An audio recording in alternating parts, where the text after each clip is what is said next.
Olá, tudo bem? Vamos falar agora sobre impactos ambientais de interferência climática. Bom, se a gente levar em consideração o que é um impacto ambiental?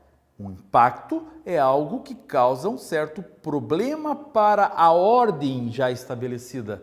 Quando há um impacto, há uma mudança abrupta, uma diferenciação daquilo que já acontece.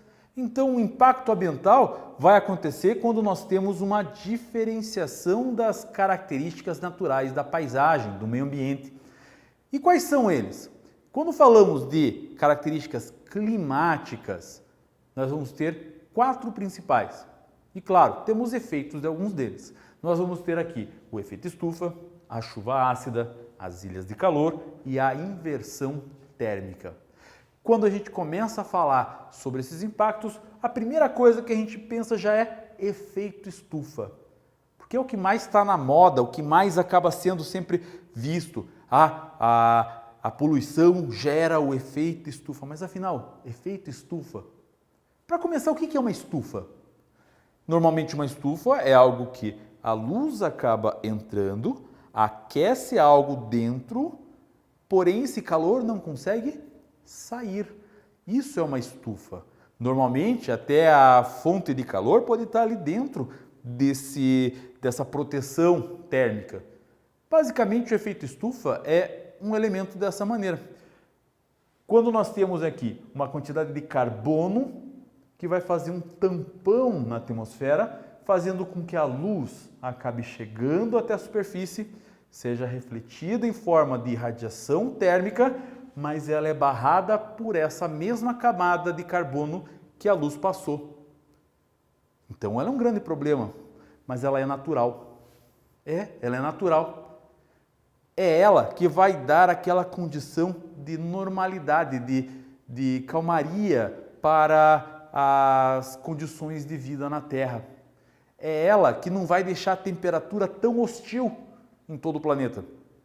Porque se não fosse essa camada de carbono na atmosfera, naturalmente falando, a temperatura média da Terra seria de mais ou menos 50 graus negativos. Você tem ideia o que é então essa camada de carbono do efeito estufa? Seria, fazendo aqui uma metáfora mais simples, seria aquele lençolzinho que você dorme no momento do verão. Porque por mais que você esteja lá uma temperatura agradável para a época do verão, sempre é bom dormir com algo coberto. E claro, você não vai dormir com cobertor, você vai dormir com um lençol, algo só para te dar um conforto. Então, o efeito estufa, naturalmente falando, ela vai dar esse conforto térmico para o planeta. Agora, quando há a industrialização bastante forte, os meios de transporte emitindo muito dióxido de carbono na atmosfera, essa camada, que era só aquele lençolzinho fino, agora vira um edredom muito grosso. E você no verão, obviamente, não vai dormir com aquele cobertor muito felpudo, muito grosso. Por quê? Porque vai te deixar mal, vai fazer você passar mal. Porque ele não vai te dar conforto, ele vai te dar uma sensação ruim de calor intenso. É isso o efeito estufa. Você não vai conseguir dissipar a temperatura, você vai aquecer e ela vai ficar retida. Então, é essa a ideia do efeito estufa. Então, vai chegar a luz, vai refletir, vai irradiar, porém essa camada, por ser muito grossa, não vai deixar que a temperatura seja dissipada, deixando as áreas locais cada vez com maior temperatura, vai ficando quente. Isso eu estou falando em escala local. Se a gente coloca o efeito estufa em escala global, nós vamos ter um fenômeno ainda mais complicado, que aí não vai ser um fenômeno só de tempo, vai ser um fenômeno climático, vai ser um fenômeno com o aquecimento global. E aí a gente pensa nesse mesmo efeito estufa em todo o planeta, imagine aqui o nosso globinho, todo o planeta então com uma proteção, tipo uma estufa, e todos os lugares onde nós temos aí áreas de calotas polares começam a gerar um degelo. E esse degelo vai fazer o quê? Vai gerar uma diminuição aí das características dos recursos hídricos nas áreas polares, e ao mesmo tempo vai gerar um aumento dos níveis dos oceanos. Esse aumento dos níveis dos oceanos, causado pelo aumento da média temperatura global, vai causar o quê? Avanço dessas águas nas áreas costeiras. As cidades de Rio de Janeiro, de Recife, de Vitória no Espírito Santo, vão ser todas tomadas pelo mar.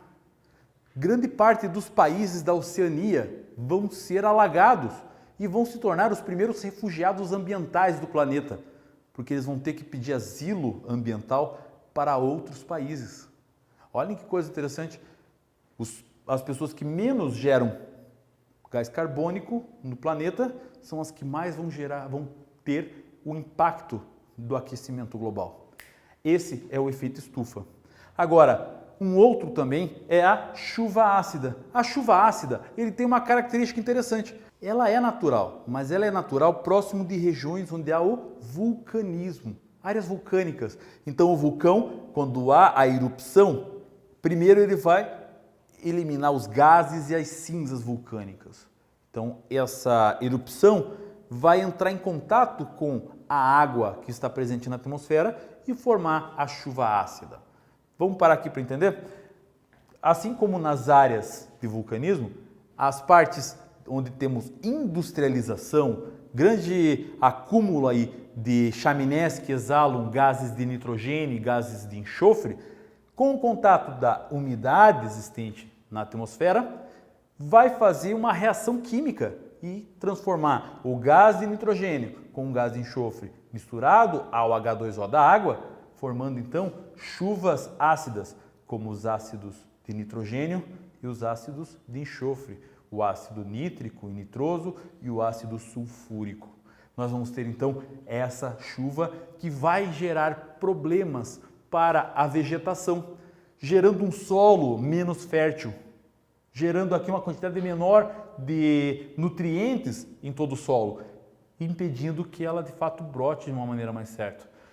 Numa exposição mais acentuada na pele das pessoas, pode gerar aí queimaduras, manchas. Claro que a chuva ácida não vai cair na pele da pessoa e vai sair derretendo. Não, calma, não é assim também. Mas a grande exposição a esse tipo de chuva com uma certa acidez vai causar aí problemas de pele.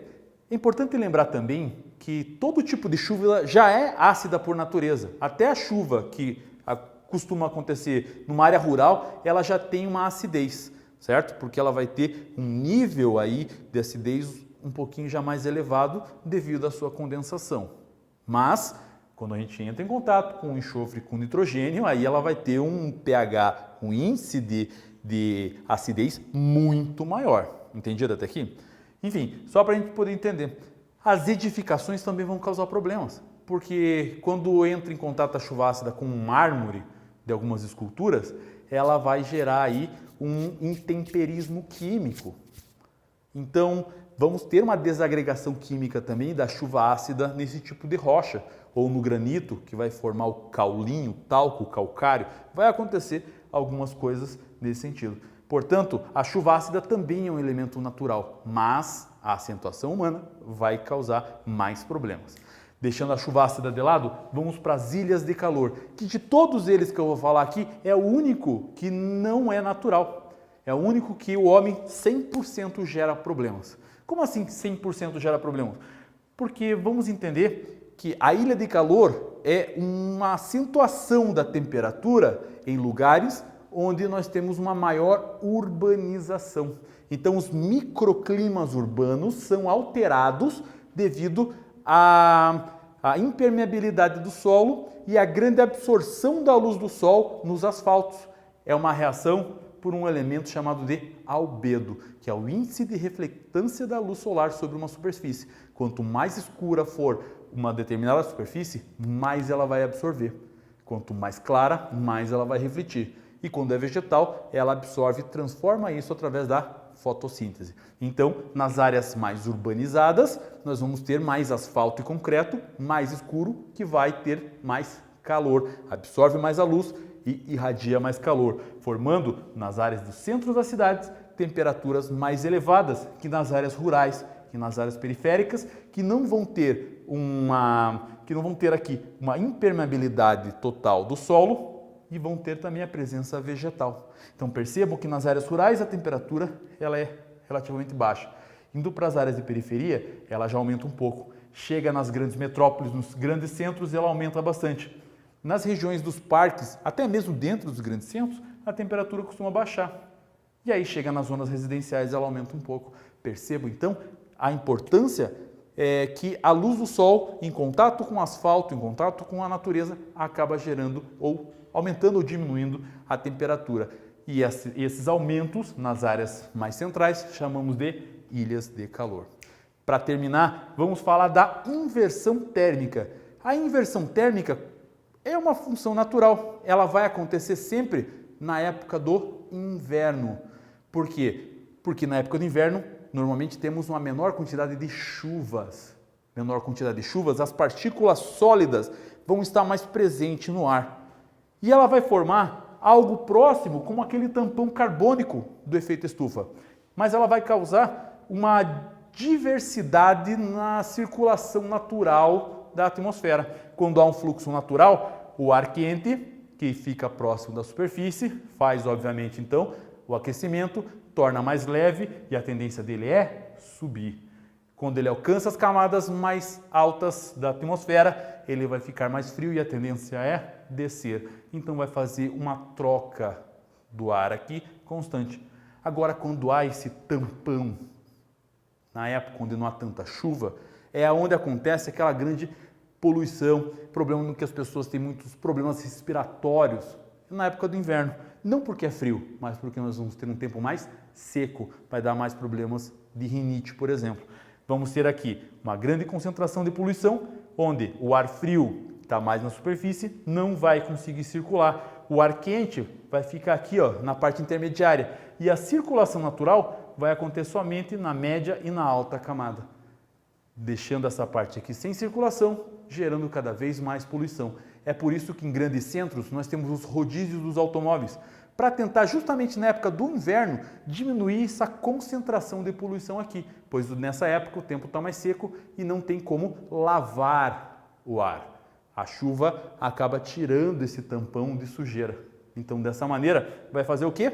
Vai gerar uma diminuição em tudo isso aqui. Entendeu, pessoal? Esses são os efeitos, então, dos impactos ambientais de interferência climática. O efeito estufa, a chuva ácida, a ilha de calor e a inversão térmica. Eu espero que você tenha gostado dessa aula. Muito obrigado por ter assistido essa aula até aqui. Tchau, tchau!